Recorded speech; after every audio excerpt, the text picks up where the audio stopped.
scrutiny of the alleged references to Muhammad in the Bible as a prophet, they absolutely have no relation to the Prophet of Muhammad, nor prophesy his coming. Muhammad is not mentioned in the Old Testament. Muhammad is not mentioned anywhere from Genesis to Revelation. Muhammad is God's true messenger. That's a joke.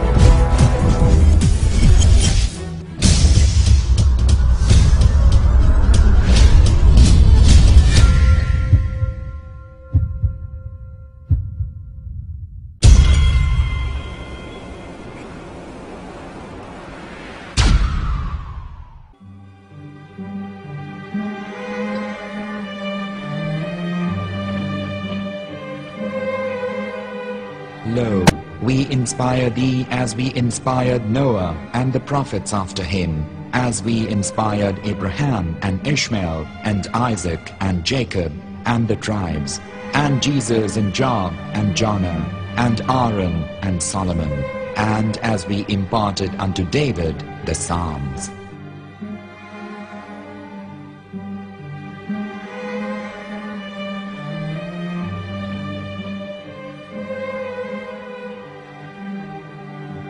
The verse we've just heard is from chapter 4 of the Quran. In the verse, God is affirming to humanity that Muhammad is indeed the recipient of a divine guidance, just as Noah, Abraham, and the rest of the prophets. However, some Christians and Jews today don't believe that Muhammad was a prophet and the covenant that God made with Abraham. And since the Quran is not their book of authority, in this video I'm going to show you that the book you're holding in your hands contains the name off the seal of prophethood, the Prophet Muhammad.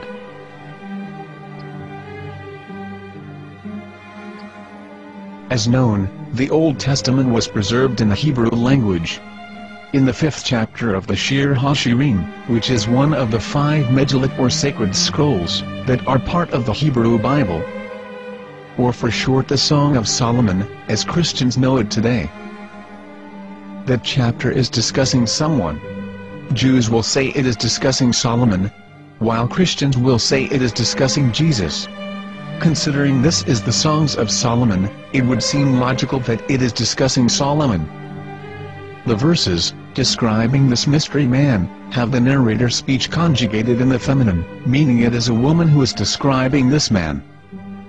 So it is possible that it is one of Solomon's wives discussing her husband Solomon. However, Christians assert that Jesus is being discussed, and that the chapter is describing a man who was not yet alive at that point. A prophecy.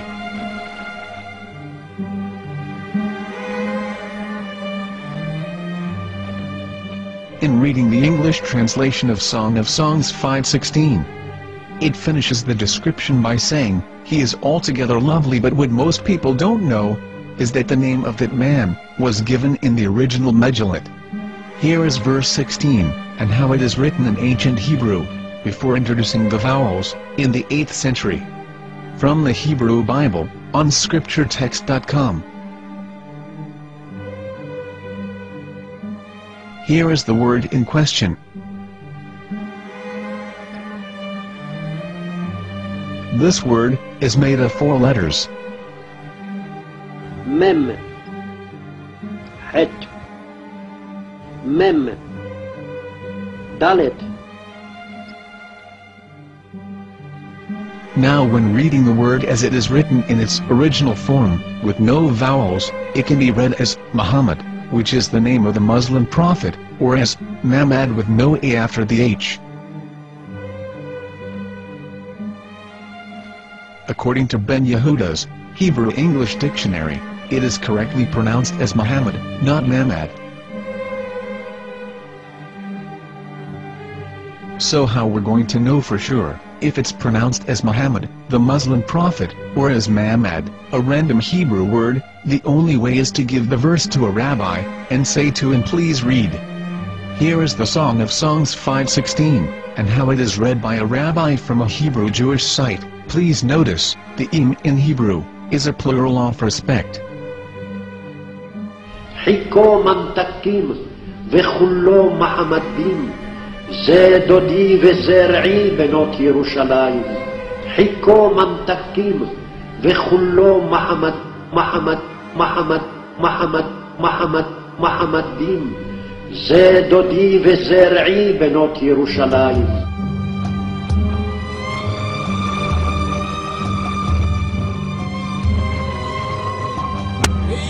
Coming out from the darkness, there are no other gods but God, and Muhammad is his messenger.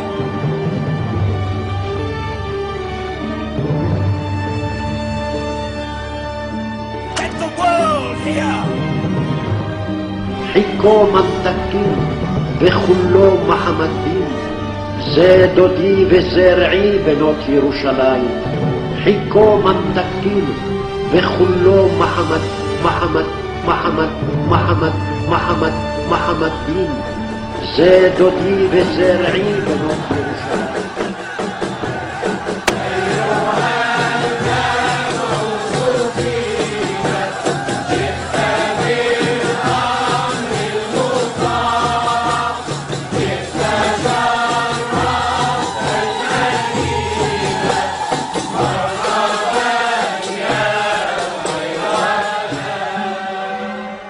Here is the famous SDL translation tool, which includes a professional human translation, as well as an online translation.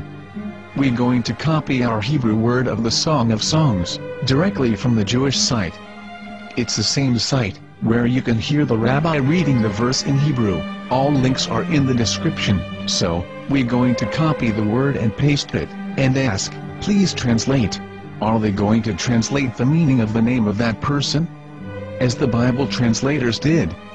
Which is the praised and the lovely one, or are they going to keep the name as it is? Well, see it yourself.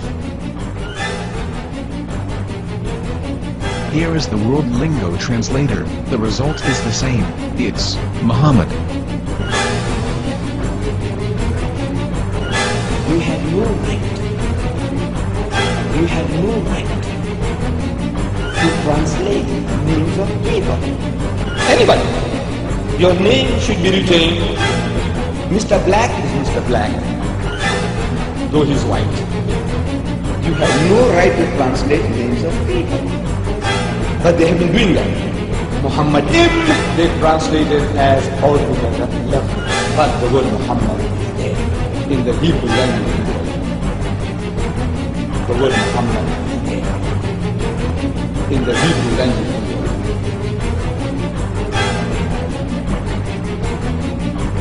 I will tell you a story from my own personal experience. Years ago, I used to spend every Sunday afternoon in a place called Speaker's Corner. And in my years down there, I got to know a Jewish rabbi. He was a very nice man. He used to listen to me, and he was always very polite and talked about Islam in a very nice way. And one day during one of our conversations after some years, I thought that it was about time I should invite him to Islam. So I said to him, you know, my friend, we have been talking now for many years, and even you have admitted to me that Muhammad is a prophet. So why then do you not embrace Islam?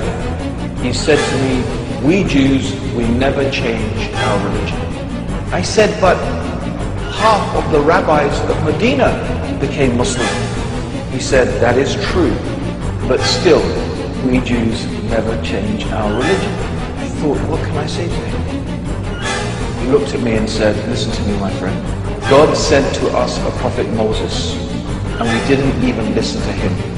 Do you think we're going to listen to another prophet after him? From another tribe? From another people? When he said that, I had nothing left to say. He knew that Muhammad was a prophet. In fact, another rabbi also came up to me and he said to me, we know Muhammad is a prophet, and he quoted to me a passage from the Bible